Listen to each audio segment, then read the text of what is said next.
So I've got the camera on here, and you can see my colleague Lynsie with me. We were in Singapore last week with various events for UCL, and everybody seemed to have this bug, and we've gone down with it as well. So Lynsie, is that you're putting your hand up for a question, or are you waving at us, Lynsie? Oh, sorry. That's unintentional. Okay, fine. So I think we've got the slides coming up here. So Dr. Datta or Dr. Chakraborty, I was very harsh with people over the time limit, so feel free to be as harsh with us Don't as worry, well. it'll be okay. Yeah, being harsh, it'll just like being at home for me. Yeah. So I think we have some slides starting now. There we go. And I think we're going to make those quite large. If they come up on the screen, yeah, okay, got that. Excellent. So Lynsie and I will be doing our double act here, but I think Lynsie, your throat is such that you're not doing karaoke either. So we'll, if it gets a bit hoarse, please do shout at us. So as you can see, there's a context to this. A case study reconciling theory and application of budget management perceptions of university budget holders. Now, by itself as a standalone, I'm an accountant, professor of financial education. My colleague Lynsie is a professor of financial education at UCL. Of course, both being interested in management accounting, we'd say, yeah, budgeting by itself is something that we should be looking at anyway, because just about every organization has a form of budgeting system. But in this, let me just add a context to this, if I may, before we get into the slides. In the UK in particular, budgeting is now has got an even higher prominence on the scale of what needs to happen and needs to happen well. Some colleagues may be aware of this, others won't, but let me state it. So the UK university sector in general is being financially challenged at present. Last year, there were a number of well-known universities who reported operating deficits. If they were commercial universities, of course, we'd say not a profit, but a loss.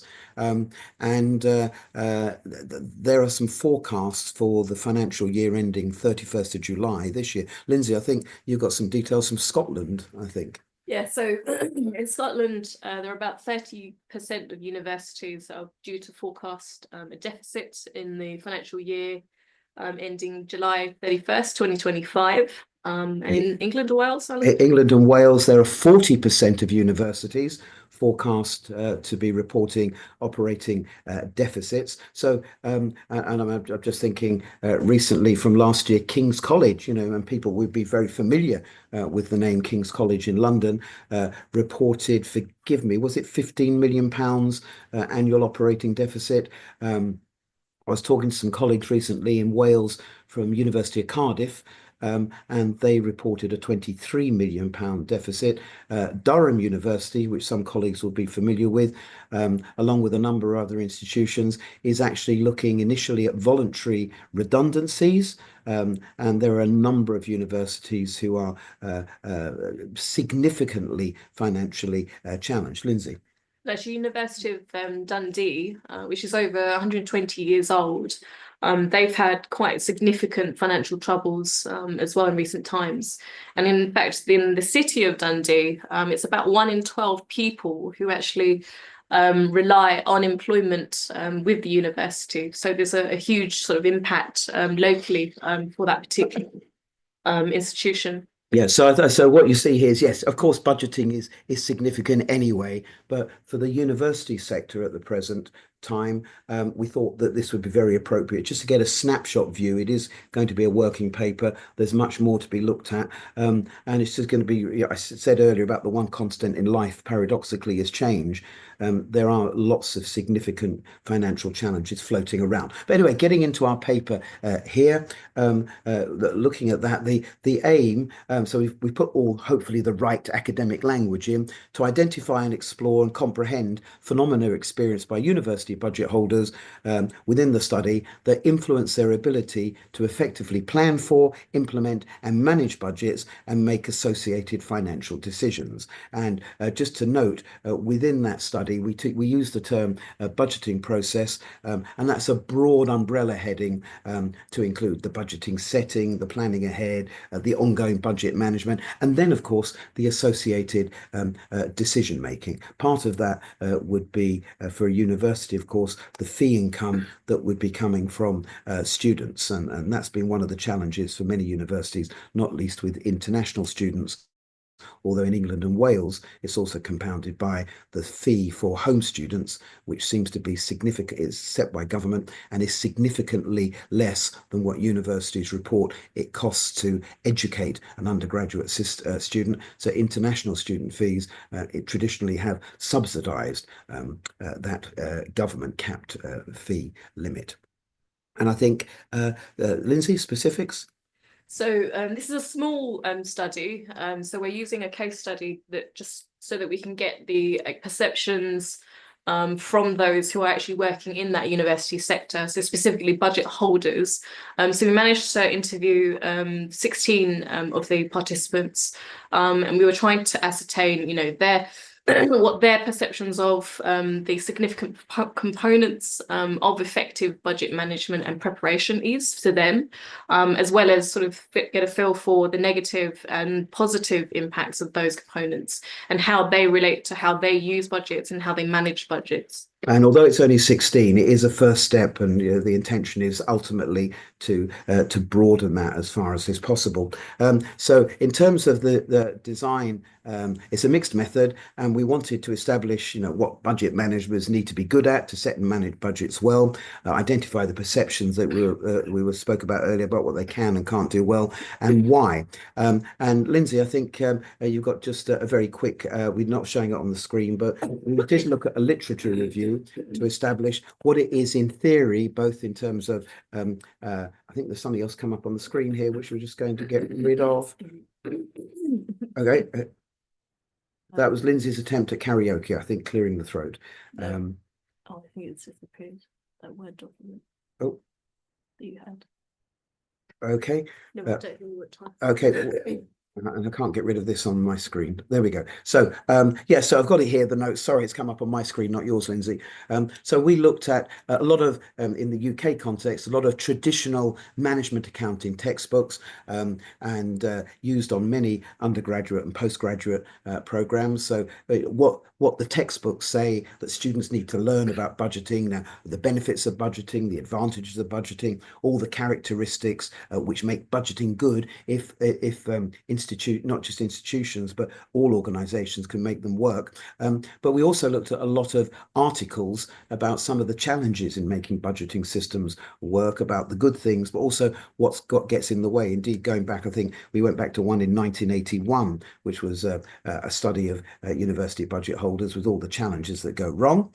And I think then in our design, we looked at through that, we identified some themes. So we got some research questions, which you'll see in a moment. We identified themes for semi-structured interviews. The themes confirmed the research questions as well. And then that led us to the next one, to Lynsie. Yeah, so as you said, we conducted the interviews. We used Likert scales to get their sentiment of disagreement or agreement with their statements, and then we were able to draw from the interviews some of the highlights that we were able to analyze through some content analysis. Which I think comes up next year. And then we got some initial indicative findings and conclusions. Clearly it's a very small study, and it would have to be expanded significantly. So our research questions, which we came up with and were confirmed, which were derived from our initial trawl of the literature review, but then further trawls seem to confirm those. What are the factors experienced by participants which impact upon their ability to plan effectively, manage those budgets that have been set, and then to make those better informed financial decisions? And then looking at their own characteristics, what do they perceive as providing advantage, disadvantage? Now, that's something which is still, I think, a work in progress.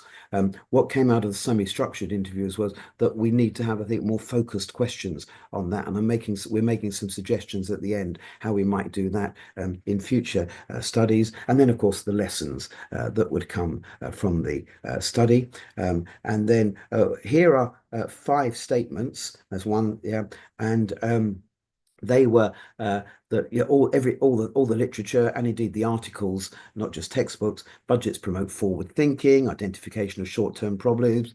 There's coordination, putting all those jigsaw pieces together so that the whole organization, the jigsaw picture, the puzzle is complete. And if that's made to work well, that's great. And then a lot of evidence to suggest that, and we've put it in brackets, budgets can motivate managers to better performance. Doesn't mean to say they always do, but in certain circumstances, it seems that acknowledge that they can motivate managers to better performance. And of course, you get your monthly feedback. Here's the budget, here's the actual, there's a variance. So if you then go and investigate, analyze the variances, that can give us a system of control to, if it's going off course, bring the ship back on course. And then a system of authorization to be able to spend money in particular agreed circumstances, and that to target resources appropriately. And then I think we have one more question which came out of that, which is, whoops, something's come up on my screen again, I'm trying to get rid of. And then we also asked them, do you have confidence in your budget management skills? So individually, because it's one thing to know about all this, but do you actually have confidence? And that was an interesting outcome that we saw. So, Lynsie, with this. Yeah, so just to, I think our time is probably up soon, but you can see some of the scores that we got from our 14 participants. 16, sorry. Taking a view on the numbers. Indeed. And of interest, I think actually, these are fairly high on the Likert scale.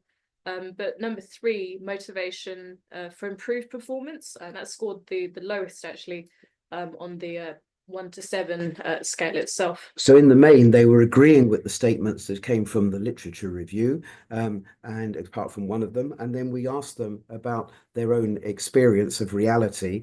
And whilst they all agreed that budgets promote forward thinking, identifying problems, 5.8 out of 7, that's good.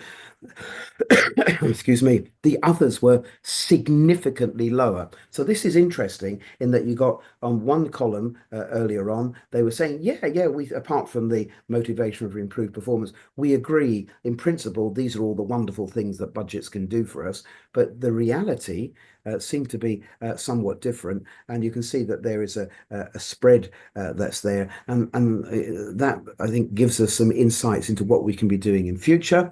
And I think on the next slide, just a couple of quotes that we annotated. Lynsie, a couple of them very quickly, please.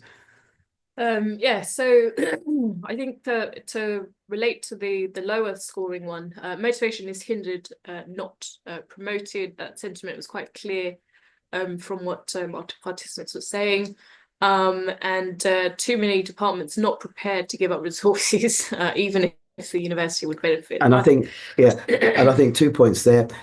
Motivation is hindered, not promoted. They were very strong on that. They saw budgets as being more of a restraining mechanism rather than an enabling mechanism. And the other thing which Lynsie and 1 or 2 other colleagues may have heard me say this before, I think when I was with colleagues at Medgar Evers last year, there is an interesting anecdotal definition of a university. You never see it written down. Definition of a university, possibly a collection of warring tribes. And then you throw resources in and the tribes go to war anymore. So I think, again, if colleagues get these afterwards, you'll see some more comments there. An important one, lack of training in budgeting skills. The bigger the university, it seems organizational communication is poor. And I think Lynsie, yeah, why did they say these things? They thought it was um, poor coordination, integration. They couldn't see where they fitted in. Their reality of experiences seemed to be markedly removed from what the theory says. And here's an interesting one.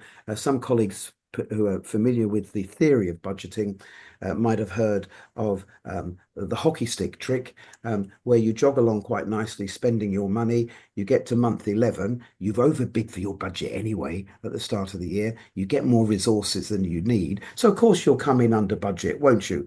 No, what they do is they jog along quite nicely. They look in the money pot at the end of month 11 before they go into the final month. They go, oh, there's money left over. And what do? They spend it. And the accountants actually refer to that as the hockey stick trick. And I think the for the next steps, we need to broaden the research base. We learnt a lot. I think we can do much more content analysis through something some people may not have heard of, a technique called repertory grid analysis. And that's quite interesting in that what you do, the participants identify what they see as being the characteristics that they need to have to be able to participate in a successful experience, in this case, the budgeting, but then also to match that about how lack of training impacts upon that. And repertory grid analysis is an established technique, first put together in psychoanalysis back in 1955, I think it was, but then gradually changed. So a big overview, a short overview of everything, but given that we both teach accounting and particularly management accounting, and we're both in universities, we're just really interested in it anyway. But in the UK context, it's becoming interesting, and I would say becoming quite serious. We'll shut up. Does anybody got any questions, or have we sent you all to sleep? I do have a question, Professor. Yes, please. And is it Sarat Das? Yeah. That's right. Let me put a face to that black slide. Yeah. Sorry. Yeah. It's trying to. So this hi, Sarat. How are you? And you've got your artwork. You've got your artwork on the wall behind you. Oh yeah, very good. Thanks, God. We are noticing. Please don't read the fine print. May find some of the things are very outrageous there on the wall. I'm joking. So of course. You see, I mean, university is quite interesting the way they actually handle the finance, and quite a few universities last year, I guess, filed for bankruptcy. I guess University College of Arts filed for the bankruptcy. How this particular study is really going to help those universities to come out of this? That's an interesting question. And I guess if we're honest from one angle, it may not. I mean, it's only 16 budget holders, so it's certainly not going to impact the whole university sector. But I think one of the things that I've come across, certainly in UCL, by the way, UCL, touch wood, touch my wooden head for luck. UCL, our institution, seems to be financially safe for a whole variety of mechanisms that they've undertaken. But certainly universities are coming back to their business schools and to the finance divisions. And I mean, myself and Lynsie, indeed, we've done, in inverted commas, training and development sessions with our finance division. And I'm picking up in other universities that that's also happening, where the finance divisions are saying, look, we need advice, we need insights, we need help. So I think if we, as academics, can actually do some scholarship research, which won't change the universe, but I think it will feed in to the advice, the insights, the observations that we can give, that may make at least some small contribution to the changing landscape. I don't think we can change the downturn in international students, or nor the government in England and Wales fee cap, where they said you can't go above a particular level, and yet clearly the cost of educating an undergraduate student is much higher than the fee cap that the government has set. But it might be able to add to the momentum. So hopefully that's an answer that's good enough quality, Sarah.